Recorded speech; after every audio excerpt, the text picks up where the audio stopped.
नमस्कार विद्यार्थी मित्रांनो, तलाठी सर. आपण इयत्ता 9वी प्रकरण दुसरं बघत आहोत, वास्तव संख्या. यातले 2.3 सराव संच, त्यातले 5 प्रश्न सोडवून झाले होते. आज आपण त्याच्या पुढची गणितं घेणार आहोत. प्रश्न 6वा आहे बघा. प्रश्न 6वा काय बघा, सोपे रूप द्या. आपलं पहिलं उदाहरण आहे 5 वर्गमुळात 3 अधिक 8 वर्गमुळात 3. आता हे अतिशय सोपं उदाहरण आहे. दोन्ही ठिकाणी वर्गमूळ 3 आणि वर्गमूळ 3 आहे. आणि त्यामुळे जसं आपण 5 आंबे अधिक 8 आंबे असं करतो, 5 आंबे अधिक 8 आंबे काय होणार, 13 आंबे. तसंच 5 वर्गमूळ 3 अधिक 8 वर्गमूळ 3, तर ह्या 5 आणि 8 दोघांची आपण बेरीज केली, ते 5 आणि 8ची बेरीज झाली 13 आणि वर्गमुळात 3. असं या पहिल्या उदाहरणाचं उत्तर येईल. दुसरं उदाहरण बघा, 9 वर्गमुळात 5, 4 वर्गमुळात 5 आणि वर्गमुळात 125. आता इथे जसं प्रथम उदाहरणात वर्गमूळ 3 आणि वर्गमूळ 3 सारखे होते. आपण फक्त त्याच्या मागचे जे होते म्हणजे सहगुणक 5 आणि 8 त्याची बेरीज केली आणि त्याच्यापुढे वर्गमुळात 3 लिहिले. म्हणजे थोडक्यात 5 रुपये अधिक 8 रुपये 13 रुपये असं ते गणित सुटलं आपलं. इथे बघा, 9 वर्गमुळात 5 वजा 4 वर्गमुळात 5 अधिक वर्गमुळात 125. इथे दोन ठिकाणी वर्गमूळ 5 आणि वर्गमूळ 5 आहे, पण तिसऱ्या ठिकाणी हे वर्गमुळात 125 आहेत. तर या वर्गमूळ 125, इथे बघा मी 9 वर्गमूळ 5 तसेच लिहिले, वजा 4 वर्गमुळात 5 तसेच लिहिले आणि वर्गमूळ 125ची मी फोड केली 25 गुणिले 5. आता 25 गुणिले 5 का फोड केली, त्यातलं 25 हे पूर्ण वर्गपद आहे आणि 5 हे पूर्ण वर्गपद नाही. म्हणजे त्या जोडीमध्ये एक पूर्ण वर्गपद आणि एक अपूर्ण वर्गपद अशी 2 पदं मिळाली, म्हणून तशी जोडी केली. पुन्हा वरचे 9 वर्गमूळ 5 तसेच लिहिले, 4 वर्गमूळ 5 तसेच लिहिले. या वर्गमूळ 25ची किंमत येते 5 आणि वर्गमुळात 5. म्हणजे आता इथे तिन्ही पदंही सारखी झाली. 9 वर्गमूळ 5 वजा 4 वर्गमूळ 5 आणि अधिक 5 वर्गमूळ 5 सारखी झाली, म्हणजे ही एका जातीची झाली.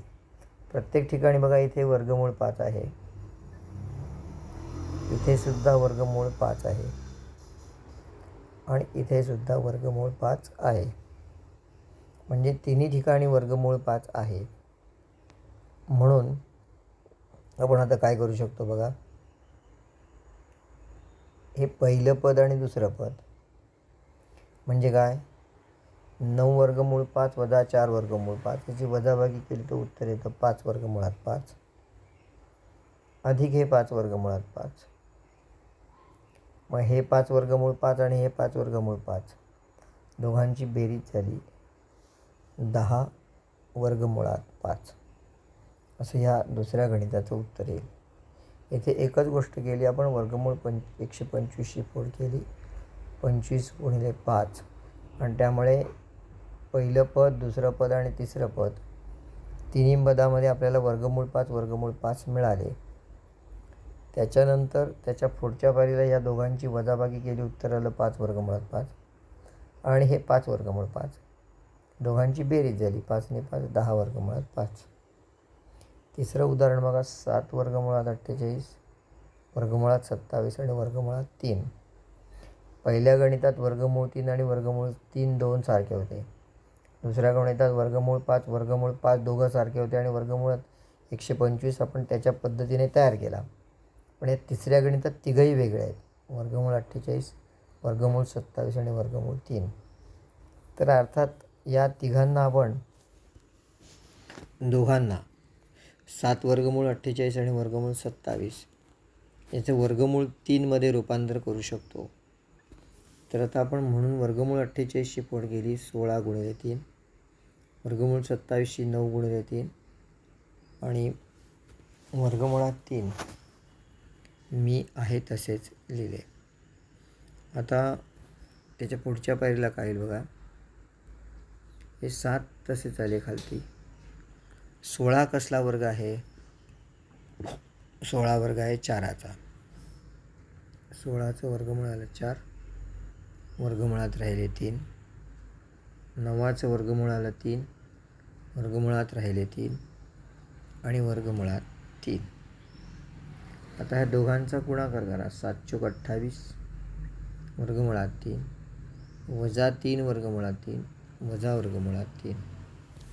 आता 28 वर्गमूळ 3 वजा 3 वर्गमूळ 3 वजा बाकी झाली 25 वर्गमुळात 3 आणि वजा वर्गमुळात 3. हे 25 वर्गमूळ 3 वजा वर्गमूळ 3 म्हणजे 1. तो वर्गमूळ 3च्या मागे इथे सहगुणक नाही म्हणजे 1 आहे. इथे सहगुणक 1 आहे. 25 वर्गमूळ 3 वजा 1 वर्गमूळ 3, तर 25तनं 1 गेला म्हणजे किती राहिले? 24 वर्गमुळात 3. असं हे तिसरं उदाहरण आहे. तिसऱ्या गणितात आपण काय केलं? वर्गमूळ 48ची फोड केली 16 गुणिले 3, वर्गमूळ 27ची फोड केली 9 गुणिले 3 आणि वर्गमूळ 3 आहेत तसेच ठेवले.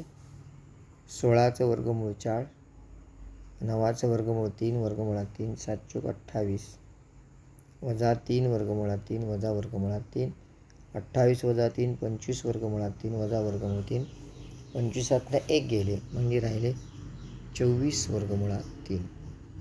हे असं तिसरं आपलं उदाहरण येईल.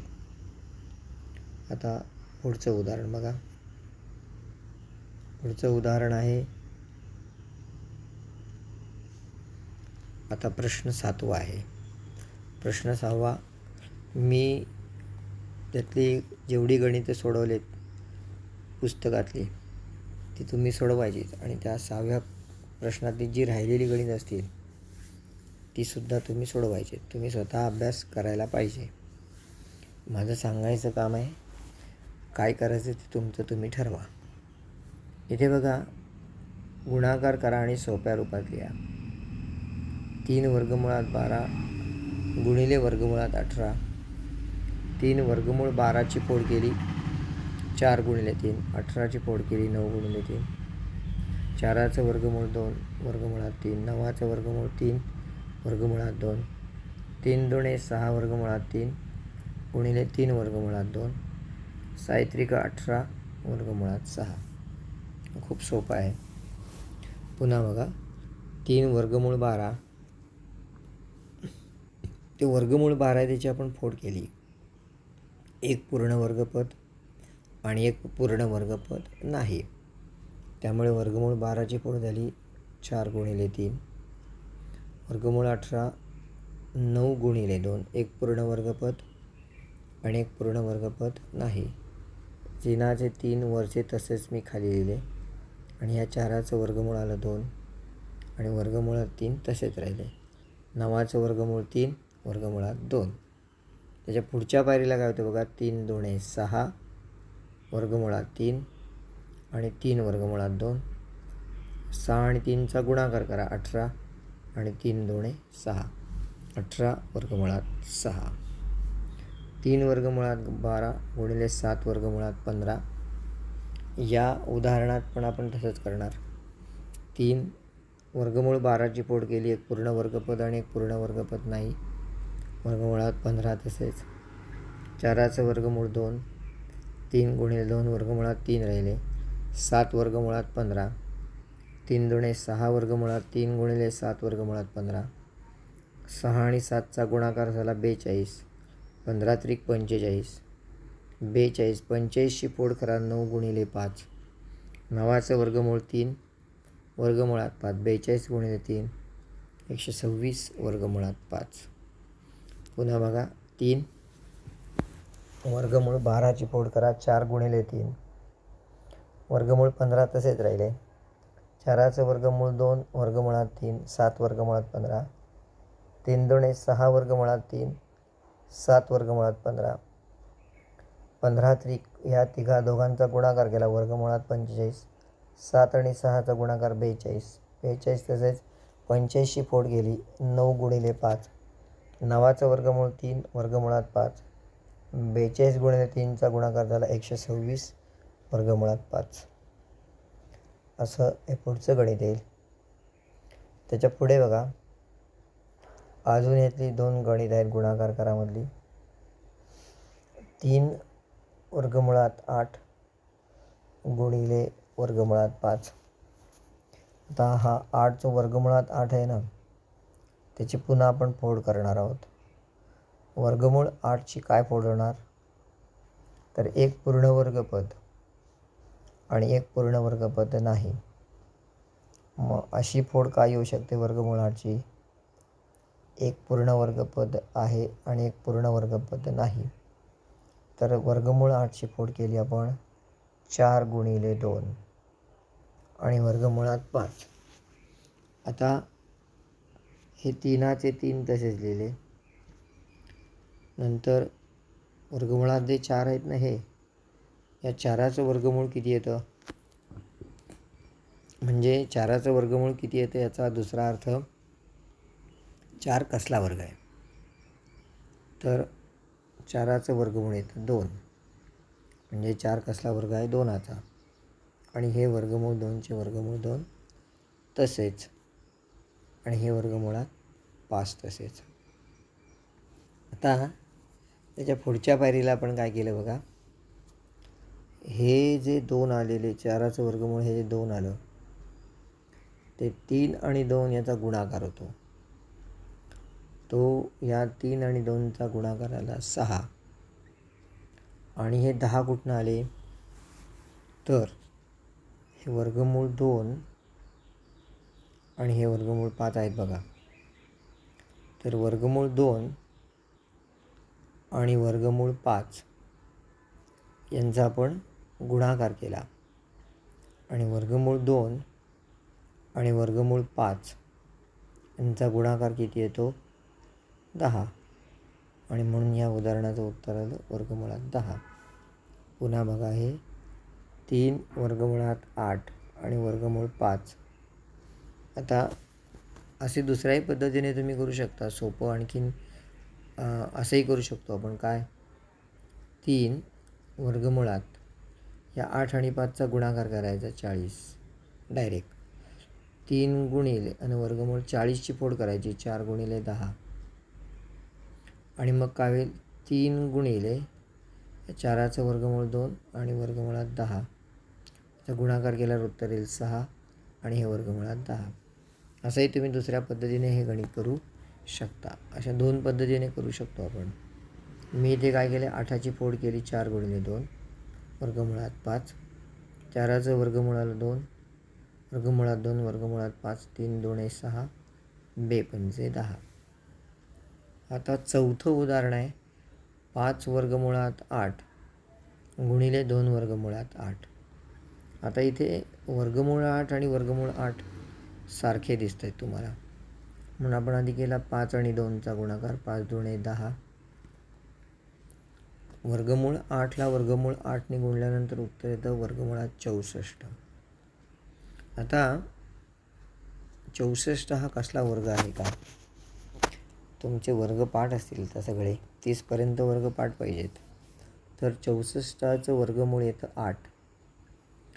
64चं वर्गमूळ 8 आलं याचा दुसरा अर्थ असा होतो की 8चा वर्ग 64. आणि म्हणून 64 गुणिले 64चं वर्गमूळ 8 आलं. इथे हे 10 वर्गमूळ 64 आहेत ना, 10 वर्गमूळ 64. तर 10 गुणिले इथे 64चं वर्गमूळ येतं 8. आणि मग हे 10 गुणिले 8 म्हणजे ह्याचं उत्तर किती आलं 80. अशा पद्धतीने हे आपलं चौथं गणित येईल. तर इथे तुमचा 7वा प्रश्न संपला. 7वा प्रश्न आपला होता गुणाकार करा आणि सोप्या रूपात लिहा. आता त्या 7व्या प्रश्नातली उरलेली गणितं तुम्ही करायची आहेत. आता 8वा प्रश्न आपला आहे भागाकार करा. आता याच्यामध्ये भागाकार करामध्ये पहिलं उदाहरण आहे वर्गमुळात 98 भागिले वर्गमुळात 2. मग हे मी एका चिन्हात घेतले, कुठल्या ह्या चिन्हात घेतले बघा.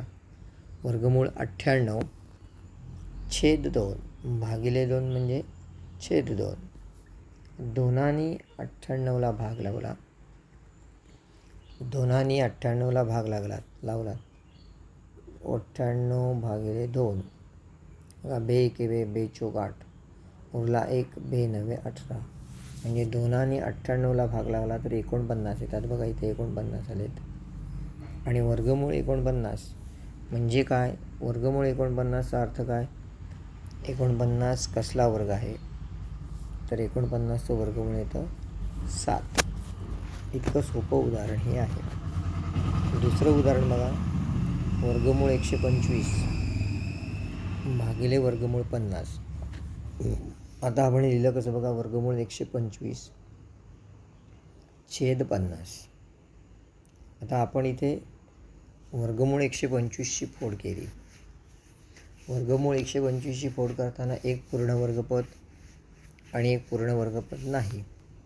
पूर्ण वर्गपद आहे 25 आणि अपूर्ण वर्गपद आहे 5. 25 गुणिले 5 आणि वर्गमूळ 50ची फोड आहे 25 गुणिले 2. इथे हा 25 आणि हा 25 गेला, राहिले 5/2. म्हणजे 125 वर्गमुळात 125 भागिले वर्गमुळात 50. त्याचं उत्तर येतं 5/2. 125ची फोड 25 गुणिले 5, 50ची फोड 50 गुणिले 25 गुणिले 2. 25ला 25 गेले, 5/2. म्हणजे ह्या उदाहरणाचं भागाकाराचं उत्तर आलं 5/2. त्याच्यानंतर तिसरा प्रश्न आहे. तिसरं उदाहरण आहे. वर्गमूळ 54 भागिले वर्गमुळात 27. हे उदाहरण आहे बघा. वर्गमूळ 54 भागिले वर्गमुळात 27 म्हणजेच वर्गमुळात 54 छेद 27. 27नी 54ला भाग लावा, वर्गमुळात 2 राहतात. 27 हे बघा. 27चा पाढा जर तुम्हाला येत असेल तर 27 एके 27, 27 2 54. किती राहिले? हे 2. म्हणजेच उत्तर आलं वर्गमुळात 2. आता वर्गमूळ 2 हा जो आहे त्याचं तुम्ही काही करू शकत नाही आणि म्हणून ते उत्तर तसंच राहणार, वर्गमुळात 2. इथे भागाकार करा. अशी ही 3 गणित आपली झाली. पलीकडच्या पानावर बघा. हा प्रश्न आहे. छेदाचे परिमेयकरण करा. छेदाचे परिमेयकरण करा. तर याच्यामध्ये पहिलं उदाहरण आहे बघा. 3 छेद वर्गमुळात 5. आता याचा अर्थ सांगतो मी तुम्हाला. छेदाचे परिमेयकरण करा म्हणजे हा जो वर्गमूळ 5 आहे ना छेदातला, तो काढून टाकायचा. म्हणजे त्याचं वर्गमूळ चिन्ह थोडक्यात काढून टाकायचं आपण. आणि म्हणून इथे मी काय केलं बघा. थोडक्यात वर्गमूळ 5 जो छेदात होता त्याला वर्गमूळ 5नीच मी गुणलं. आणि छेदात हा वर्गमूळ 5 हे बघा. वर्गमूळ 5च्या जोडीला हा वर्गमूळ 5 जादा आला छेदात, म्हणून त्याला अंशात पण दिली. आणि मग त्यामुळे अंशात 3 वर्गमुळात 5 झाले. छेदात वर्गमूळ 5 गुणिले वर्गमूळ 5 म्हणजे फक्त काय राहिले 5.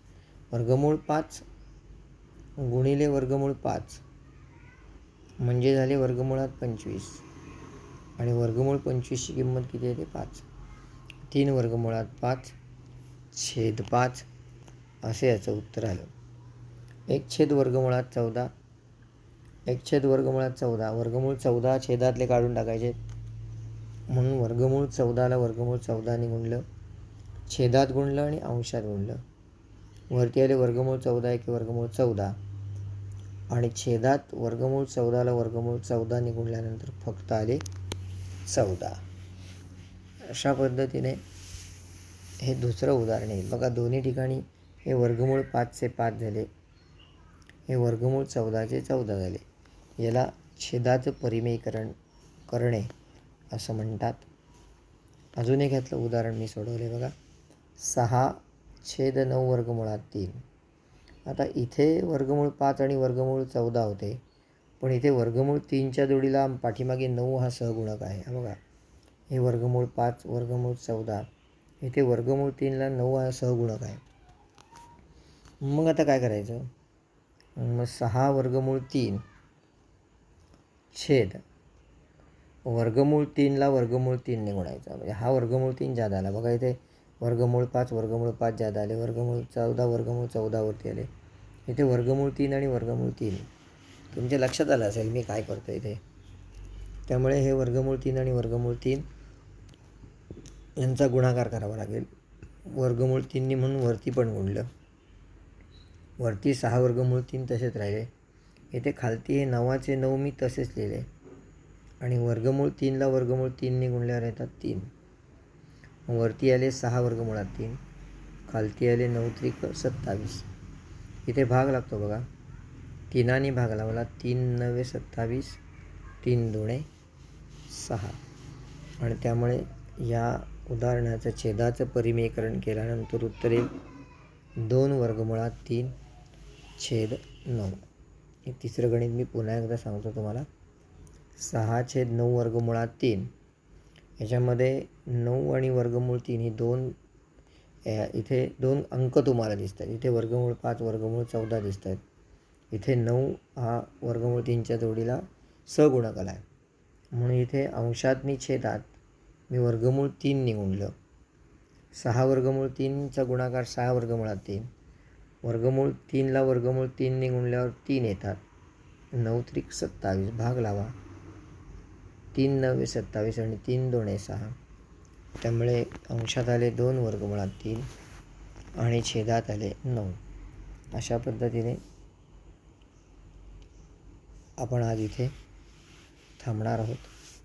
ही गणितं तुम्ही वहीमध्ये सोडवून घ्या आणि काही शंका असेल, तुम्हाला शंका येतच नाहीत काही, पण तुम्ही सगळे हुशार आहात. कोणाला काही शंका त्यातून सुद्धा माझं काम आहे सांगणं तुम्हाला. जर काही वाटलं तर विचारू शकता. धन्यवाद.